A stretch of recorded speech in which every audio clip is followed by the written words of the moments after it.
सद्गुरु भगवान की जय। श्री गुरु चरण सरोज रज निज मन मुकुर सुधार। वरणहु रघुवर विमल यस जो दायक फल चार। बुद्धिहीन तनु जानिके सोते रहो पवन कुमार। बल बुद्धि विद्या देहु मोहे हरहु कलेश विकार। प्रेम के साथ दो बार भगवान नाम संकीर्तन करके श्री राम कथा में हम शीघ्रता से तत्पर होंगे। प्रेम के साथ हरि नाम संकीर्तन। हरे राम राम राम सीता राम राम राम। हरे राम राम राम सीता राम राम राम। हरे राम राम राम सीता राम राम राम। हरे राम राम राम सीता राम राम राम। हरे राम राम राम सीता राम राम राम। हरे राम राम राम सीता राम राम राम। हरे Ram Ram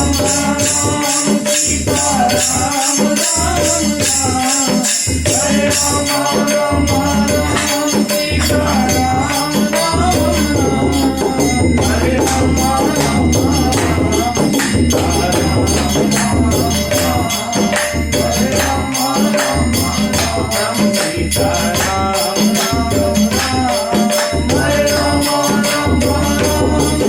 Ram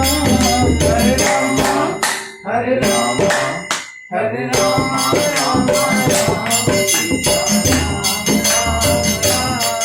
Hare Rama, Rama Rama Sita हरे Ram Ram Ram Sita Ram Ram Ram. Hare Rama, Rama Ram.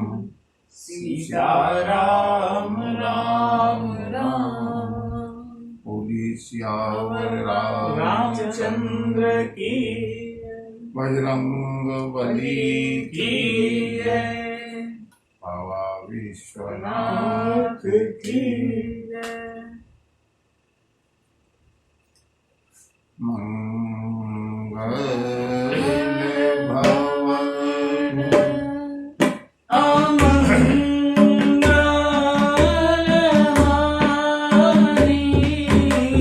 मंगल भवन अमंगलहारी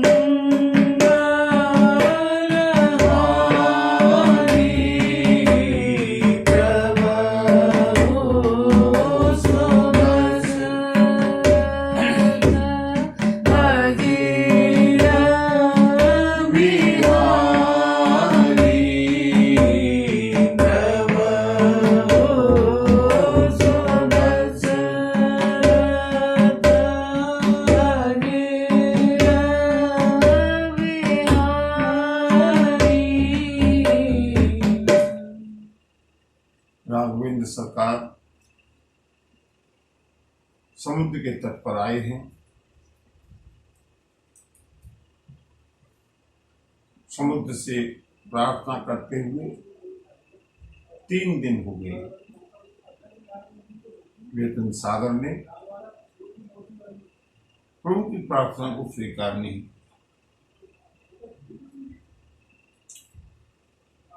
विनय न मानत जल जल गए 3 दिन बीते।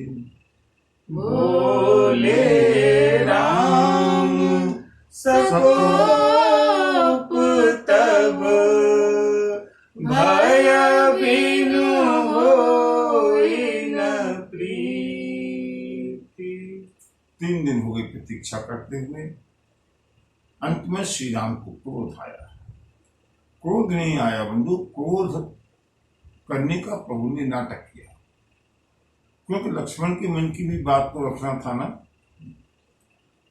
श्री राम कहते हैं, लक्ष्मण बाण सरासन आनु सो वारिधि विशिख कृशानु सचल सन विनय कुटिल संसबीति सहज कृपण सन सुंदर नीति ममता गत सन ज्ञान कहानी अति लोभी सन विरति बखानी क्रोधी समता मही हरि कथा ऊसर बीज बए फल जथा ऊसर बीज बए फल जथा। बहुत ही सुंदर नीति के उपदेश प्रभु श्री राम के माध्यम से यहाँ कहे गए हैं। श्री राम ने क्रोध करते हुए लक्ष्मण से कहा, लक्ष्मण बाण सरासन आनु। लक्ष्मण, या मेरे धनुष और बाण को लाओ। सो संवारिधि विशिख कृशानु। मैं, कृशानु माने अग्नि, विशिख माने बाण, मैं अग्नि बाण से अभी इस समुद्र को सूखे लेता।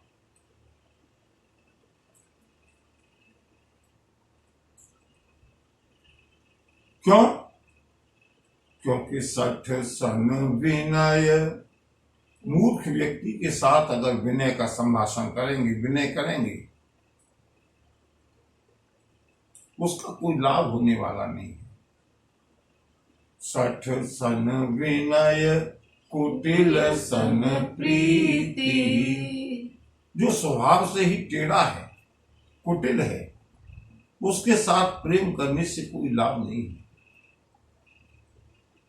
ये कभी भी फलदायक नहीं हो सकते, ये कभी भी सुधरने वाले नहीं हैं। एक तो होता है कारणवश कृपणता करना, परिस्थितियों बस कृपणता करना, और एक होता है सहज कृपण, जो स्वभाव से ही कृपण है, कंजूस है। उसके साथ सुंदर नीति का बखान करो, दान का बखान करो, पैसे के सदुपयोग का बखान करो, निरर्थक। ममता रत सन ज्ञान कहानी। जो व्यक्ति ममता में, आसक्तियों में फंसा हुआ है, उसको अगर ज्ञान का उपदेश किया जाए, अति लोभी सन विरति बखानी। जो अत्यंत लोभी है, उसको अगर वैराग्य का उपदेश किया जाए तो व्यर्थ है। क्रोधी सम, जो स्वभाव से ही क्रोधी है, उसको अगर शांति का उपदेश किया जाए, क्रोधी शम माने शांति, कामी हरि कथा, कामी व्यक्ति के सामने भगवान की कथा को सुनाते रहो। भगवान कहते हैं ऊसर बीज बई फल जथा, जैसे बंजर भूमि में बीज डाल करके पुरुषार्थ करते रहें, जल देते रहें, लेकिन वो बंजर में पड़ा हुआ बीज कभी उपजाऊ नहीं हो सकता। पात्रता की भी आवश्यकता होती है। यहाँ प्रभु श्री राम के कहने का जो सेंट्रल आइडिया है, समरी है, वो ये है कि पात्रता को देख करके उपदेश किया जाए। अस कहि रघुपति चाप चढ़ावा, यह मत लक्ष्मण के मन भावा। संधाने प्रभु विषिक कराला, उठी उलधि उर अंतर जाए। क्या श्री राम के बाण का प्रभाव है बंधु।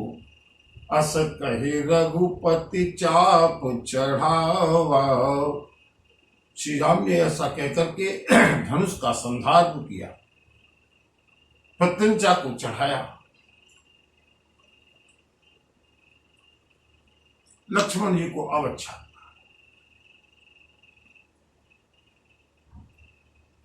और जैसे ही प्रभु ने अग्निबाण का संधान किया उस प्रत्यंचा के ऊपर,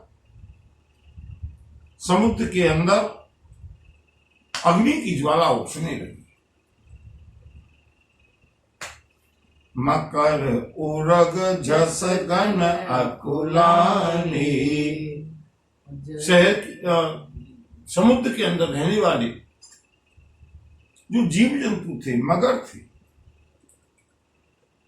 सर्प थे, मछलियां थी, आदि आदि व्याकुल होने लगी। समुद्र का जल खोलने लगा। जरत जंतु जल निधि जब जानी, समुद्र ने जब देखा कि मेरे अंदर निवास करने वाले सारे जीव जंतु इस अग्निबाण के प्रभाव से ही अभी छोड़ा नहीं है, जलने लगे हैं, ज्वार आने लगे, तब समुद्र ने कनक थार भरे मनि गणनाना, वे प्ररूप आयु तजिमाना, अपने अभिमान को छोड़कर ब्राह्मण का वेश बना करके सोने के थाल में अनेक प्रकार के मणि और रत्नों को भर करके समुद्र प्रभु श्री राम के समक्ष समर्पण करने के लिए प्रस्तुत हुआ। काकुसुम जी कहते हैं, काटे पे कदरी फरई, जो केला होता है ना, केला को कोई कितना ही सींचे, लेकिन केला तभी फलता है जब उसको काट दिया जाता है। विनयन मानु खगेश सुनो, डांटे पे नवनीच, जो नीच व्यक्ति है, जो दुष्ट व्यक्ति है, उसके सामने विनय करने का कोई लाभ नहीं है, प्रार्थना करने का कोई लाभ नहीं है। प्रार्थना को वो नहीं सुनता, वो तो डांटने पर, फटकारने पर ही झुकता है।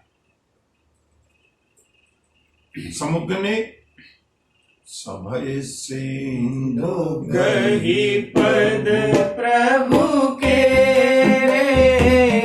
क्षमहु नाथ सब धन सन में,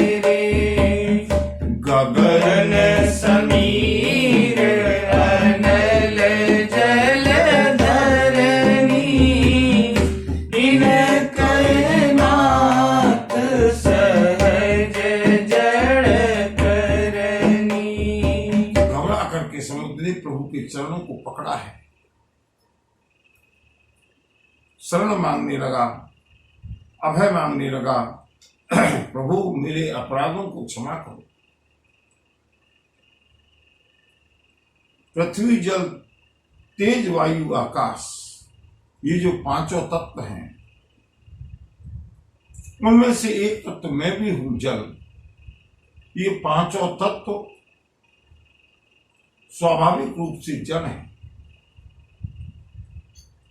इनमें जब तक चैतन्यता का प्रकाश नहीं होता,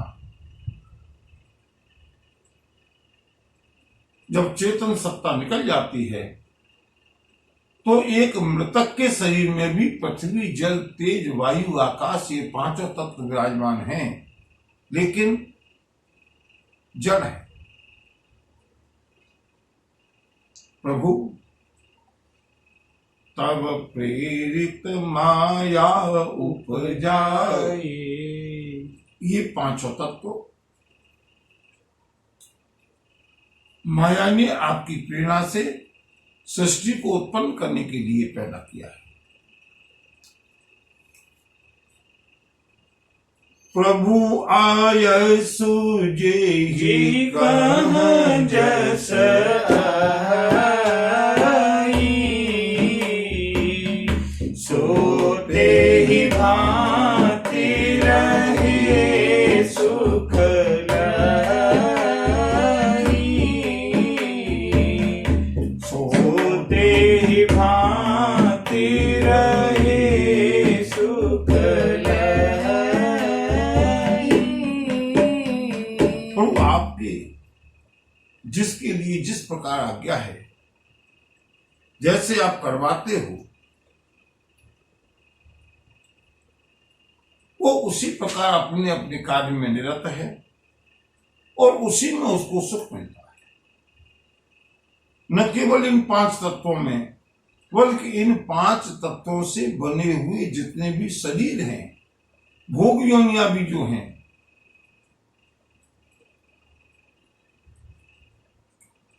एक सूकर को मेला खाने में, गटर में पड़े रहने में आनंद मिलता है, सुख मिलता है।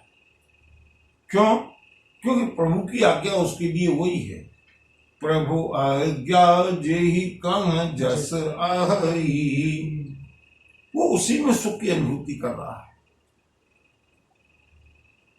बंधु, ये प्रभु की कितनी बड़ी कृपा है। प्रत्येक मनुष्य अपनी स्थिति से असंतुष्ट भी है, संतुष्ट नहीं है। अगर संतुष्ट होता तो जीवन में शांति आ जाती। जितना मिला और मिले और मिले, तृष्णा। लेकिन यह भी प्रभु की महती कृपा है कि एक गरीब झोपड़ी में रहने वाला व्यक्ति, उसको झोपड़ी में ही आनंद आ रहा है।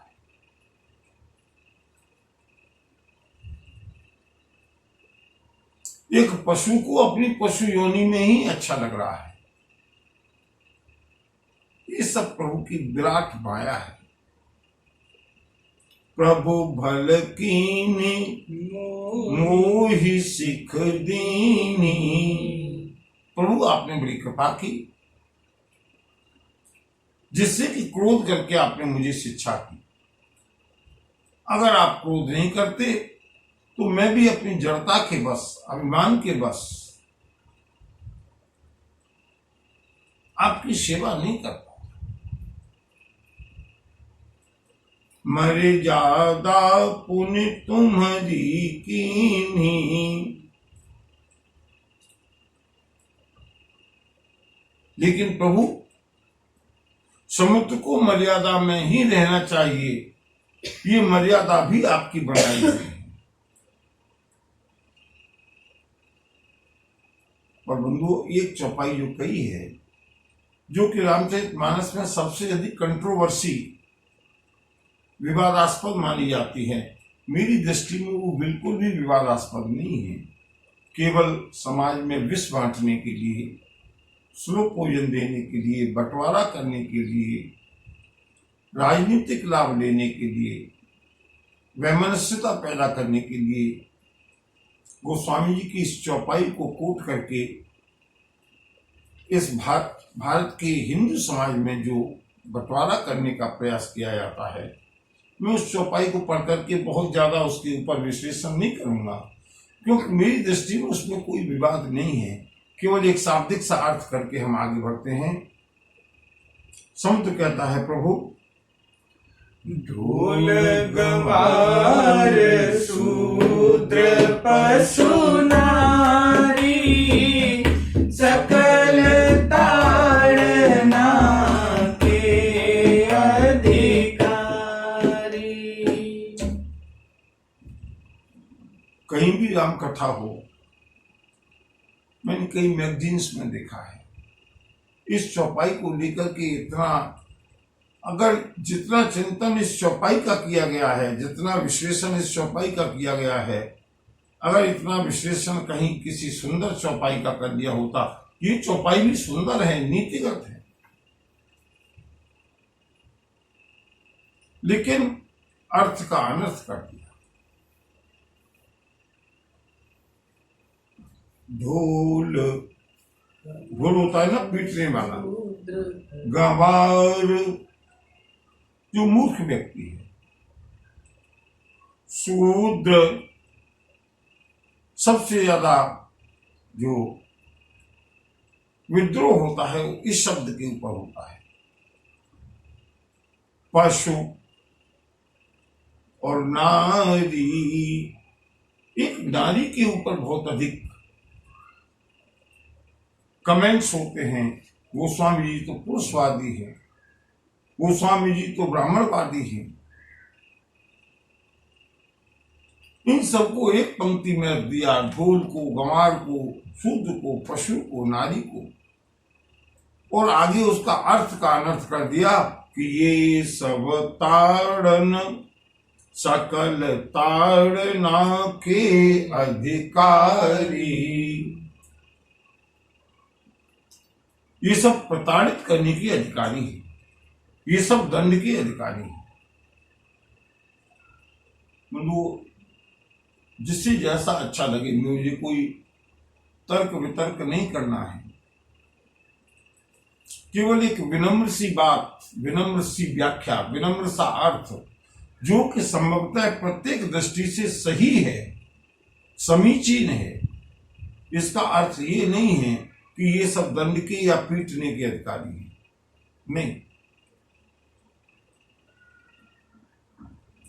शूद्र शब्द का प्रयोग करने से पहले हमको उसकी भी परिभाषा समझनी पड़ेगी, लेकिन मैं विस्तार में जाना नहीं चाहता, ये कोई वाद विवाद का विषय नहीं है। शाब्दिक अर्थ इसका ये है, ताड़ना का अर्थ पीटना नहीं।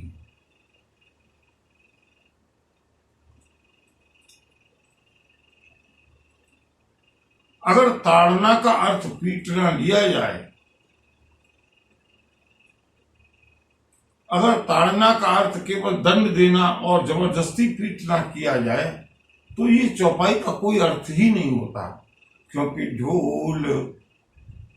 ढोल को अगर हम जबरदस्ती पीटेंगे, जोर जोर से पीटेंगे, ढोल में से आवाज नहीं निकलेगी, ढोल फट जाए।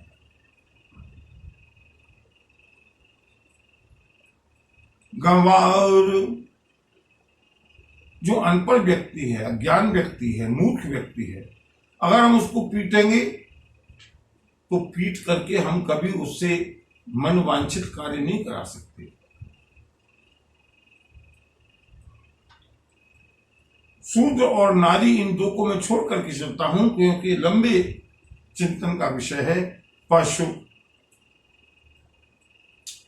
को अगर हम पीटेंगे, पीटने पर पशु वश में नहीं होगा, उद्दंड होगा।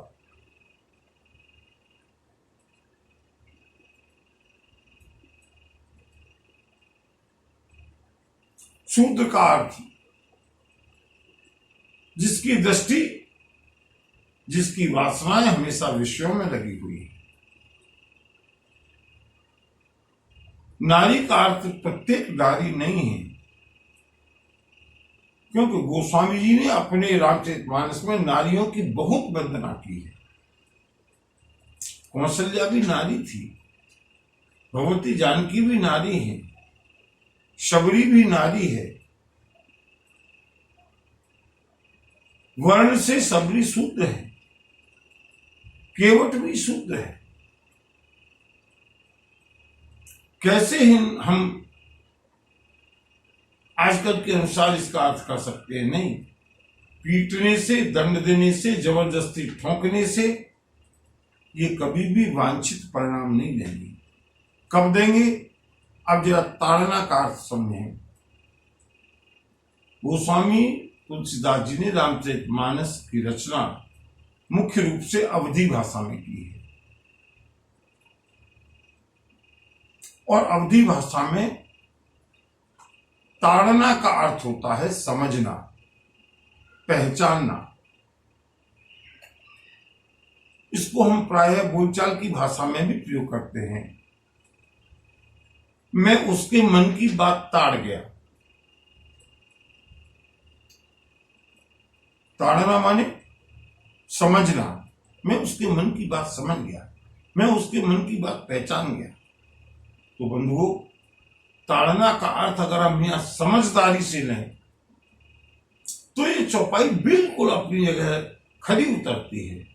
ढोल को एक प्लेइंग इंस्ट्रूमेंट है, उसको अगर हम जबरदस्ती पीटेंगे वो सही स्वर नहीं देगा, सही ध्वनि उसमें से नहीं निकलेगी, फट जाएगा।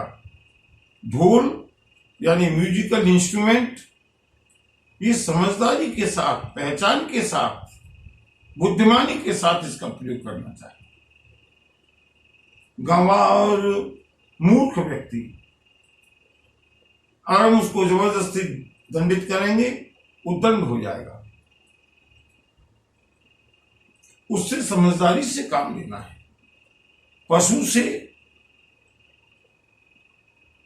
आप लोगों ने देखा है ना, जब पशुओं को हम गाड़ी में, अब तो कम चलती हैं, जो बैलगाड़ी वगैरह चलती थी,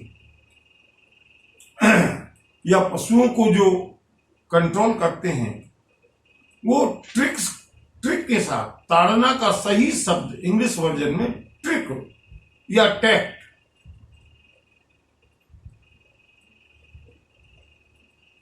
पशु को कब पुचकारना है, कब डांटना है, कब दंडित करना है, किस तरह से उससे काम लेना है, ये सब। और इसी तरह से नारी कब किस तरह से, किन परिस्थितियों में कितनी समझदारी से काम लेना है, ये सब इसके अधिकारी हैं। वो अर्थ का अनर्थ नहीं होना चाहिए। वो स्वामी जी किसी भी दुर्भावना से ग्रस्त नहीं थे। वो स्वामी जी का कहना तो केवल इतना है कि समाज में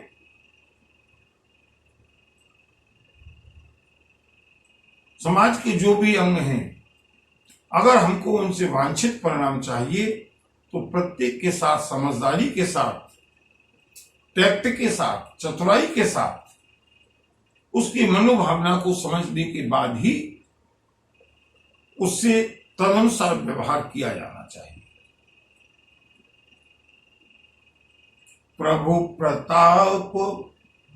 अब देखिए, यहां प्रभु श्री राम भी जबरदस्ती अपने को जड़ कह रहा है समुद्र, लेकिन प्रभु श्री राम ने उसको सुखाया नहीं है।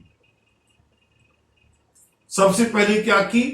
विनय की, समझदारी, टैक्ट से काम लिया। विनय से मान जाए, नहीं माना। जिससे कि हमारे यहां राजनीति की भाषा में साम दाम दंड भेद कहते हैं। उसके बाद क्रोध करके दिखाया, और क्रोध करने के बाद उसको सुखाया नहीं। जब वो प्रस्तुत हो गया, समर्पण कर दिया, फिर प्रभु ने कृपा करके उसी से युक्ति पूछी है। समुद्र कहता है, प्रभु आपकी कृपा से, आपके प्रभाव से मैं सूख जाऊंगा, सारा वानर दल भी पार हो जाएगा, लेकिन इसमें मेरी कोई मर्यादा नहीं रहेगी। जो समुद्र की मर्यादा, समुद्र की गंभीरता जिसके लिए कही जाती है, वो टूट जाएगी। आपकी आज्ञा तो अलंघनीय है। आप आदेश करें, जो आपको अच्छा लगे उसको मैं करने के लिए तैयार। प्रभु ने जबरदस्ती पीटा नहीं। कोई पशु अगर बिगड़ रहा है तो जबरदस्ती पीटने से तो वो और ज्यादा अमर्यादित उद्दंड हो जाएगा। एक डंडा लगाने के बाद उसको पुचकारा भी जाता है। श्री राम ने समुद्र के वचनों को सुनकर के सुनत विनीत वचन अति कह कृपाल मुस्काए,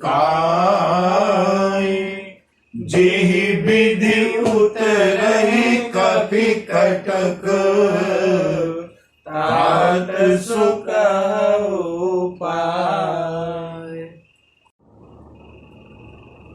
समुद्र के अत्यंत विनीत और समर्पण के भाव को देख करके प्रभु श्री राम ने मुस्कुरा करके कहा,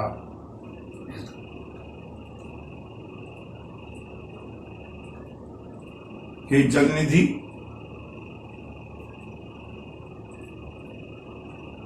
हम तो केवल इतना चाहते हैं कि रावण के साथ हमको युद्ध करना है। हमारी सेना किसी तरह से आपके ऊपर होकर के पार हो जाए, ऐसा कोई उपाय आप ही बताइए। देखिए कितनी शालीनता है श्री राम की। और बंधुओं, अब स्वयं समुद्र अपनी ओर से उपाय बताता है। नाथ नील नल कपि दुभाई, लरिकाई ऋषि आशीष पाई, किनके परस किए गिरधारे, तरिहरि जलधि प्रताप तुम्हारे। प्रभु, आपकी सेना में दो प्रमुख सेनापति हैं, नल और नील। ये बहुत बड़ी शिल्पी है। बचपन में जब ये उद्दंडता करते थे, ऋषि मुनियों के कमंडलों को ले जाकर के, बर्तनों को ले जाकर के सरोवर में डुबा देते थे। ऋषियों ने कहा, चाहे उसको उस समय का श्राप समझ लीजिएगा, लेकिन वो इनके लिए आशीर्वाद हो गया। ऋषियों ने कहा, बानर, लरिकाई, बचपन में तुम ये जो बार बार शैतानी करके, शरारत करके डुबा देते हो, अब तुम्हारे हाथ के स्पर्श किया हुआ कोई भी चीज डूबेगी नहीं।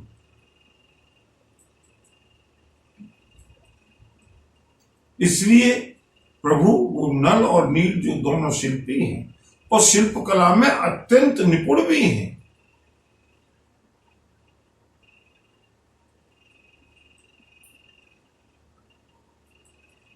वो अगर बड़े बड़े भारी पर्वतों को समुद्र के ऊपर तैरा दें, मेरे ऊपर तैरा दें, केवल उनके तैराने से काम नहीं होगा। तारे अहीं जलधि प्रताप तुम्हारे, मेरे अंदर तो बहुत तेजी से लहरें उठती हैं, तैरेंगे, लेकिन जब तक ज्वार आएगा, जब तक लहर आएगी, एक पत्थर तैर करके कहीं चला जाएगा, दूसरा पत्थर तैर करके कहीं चला जाएगा, आपके प्रभाव से ये पत्थर तैरते रहेंगे। श्री राम ने कहा, फिर इसमें तुम्हारा सहयोग क्या होगा? समुद्र ने कहा, प्रभु, जहां भी सागर है वहां पर लहरें बहुत तेजी से उठती हैं, ज्वार भाटा आते रहते हैं, और जब तक तेजी से लहरें उठती रहेंगी पुल नहीं बन पाएगा।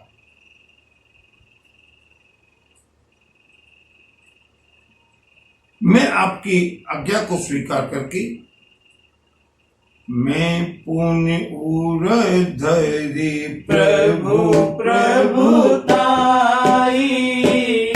करे हम बल अनुमान सहाई यही विधिनाथ पयोधि बनाई जेहि यह सुजसु लोक देहु गाई। प्रभु आपकी आज्ञा को समझ करके, आपके संकेत को समझ करके मैं आपको आश्वासन देता हूं,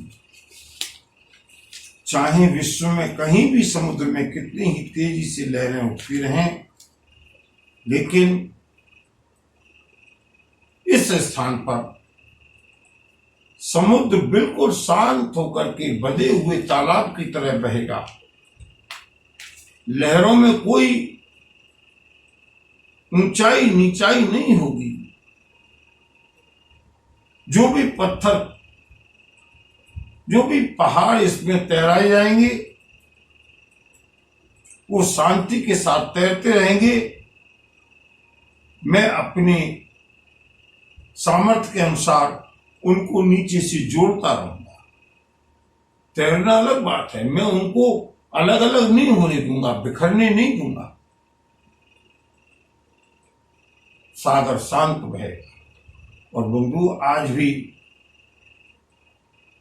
जिन लोगों ने श्री रामेश्वरम तीर्थ का दर्शन किया है, अथाह जलराशि समुद्र की, उससे पहले जहां भी समुद्र देखेंगे रास्ते में चेन्नई आदि पर बहुत तेजी से हिलोरें आती हैं। चाहे हम जगन्नाथपुरी पर देख लें, चाहे हम नीचे कन्याकुमारी पर देख लें, चाहे हम द्वारिका में देख लें, समुद्र तो समुद्र है, गरजता है, दहाड़ता है, लहरें आती हैं। लेकिन रामेश्वरम पर ऐसा लगता है ये समुद्र नहीं है, ये तो जलाशय है, शांत बह रहा है। ये उस समय के समुद्र के आश्वासन का प्रभाव है।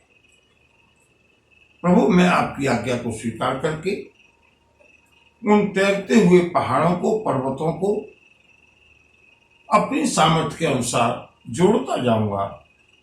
ये ही विधिनाथ पयोधि बधाई। बंधु, इस प्रकार प्रभु आप इस प्रकार इस समुद्र का बंधन कर दीजिएगा।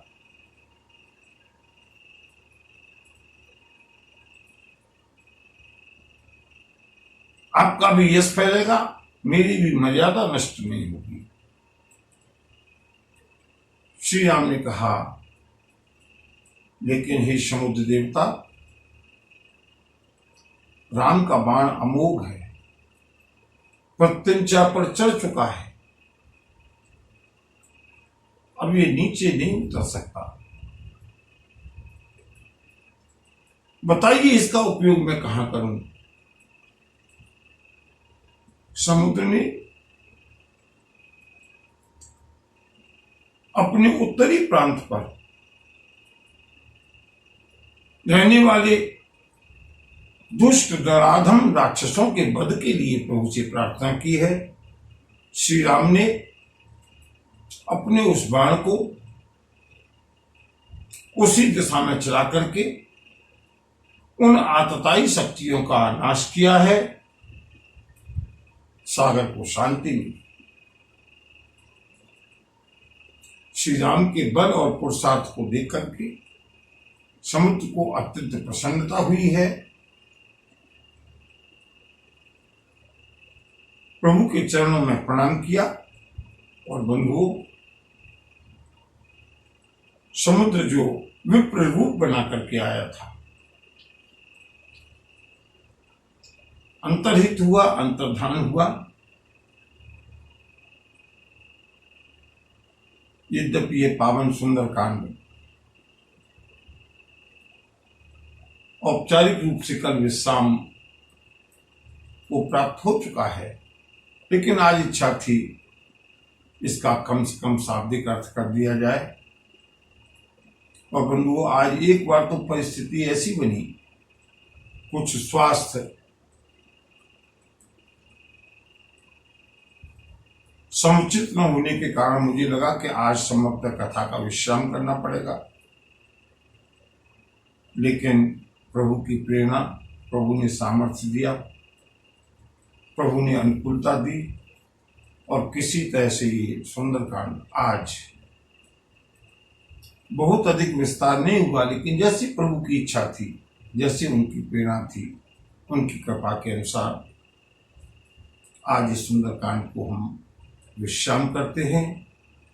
निज भवन गवन्यु सिंधु श्री रघुपति यह मत भायऊ, यह चरित कलिमल हर जटामति दास तुलसी गायऊ। गोस्वामी तुलसीदास जी कहते हैं, मैंने अपनी बुद्धि के अनुसार, जैसी भी मेरी बुद्धि थी, प्रभु श्री राम के इस पावन चरित्र का वर्णन किया।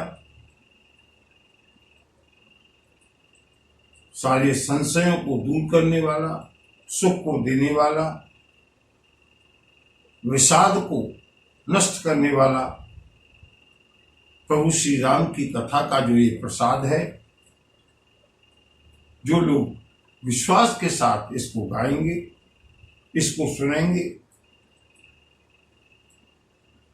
वो निश्चित रूप से संसार रूपी समुद्र से पार हो जाएंगे। और बंधुओं, सुंदरकांड सकल सुमंगलदायक रघुनायक गुण गान, सादर सुनहि तरहि भव, सिंधु बिना जल याऊं। प्रभु की कृपा से, प्रभु की अनुकंपा से, प्रभु की प्रेरणा से, प्रभु की इच्छा से इस रामचरितमानस की पावन कथा में ये 5वां पुष्प, 5वां कांड आज प्रभु को समर्पित करते हुए, थोड़ा क्योंकि स्वास्थ्य भी बहुत अधिक अनुकूल नहीं है, 10 मिनट पहले ही कथा को विश्राम करते हैं।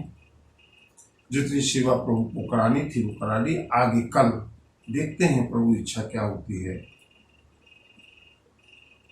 अगर प्रभु की कृपा हुई तो कल से हम लोग लंका कांड का शुभारंभ करेंगे। समुद्र के ऊपर पुल बनाने का प्रयास जो कथा है उसका हम लोग आनंद लेंगे। पूरी भक्तवत्सल भगवान की जय। नमः पार्वती पतये हर हर महादेव। जय।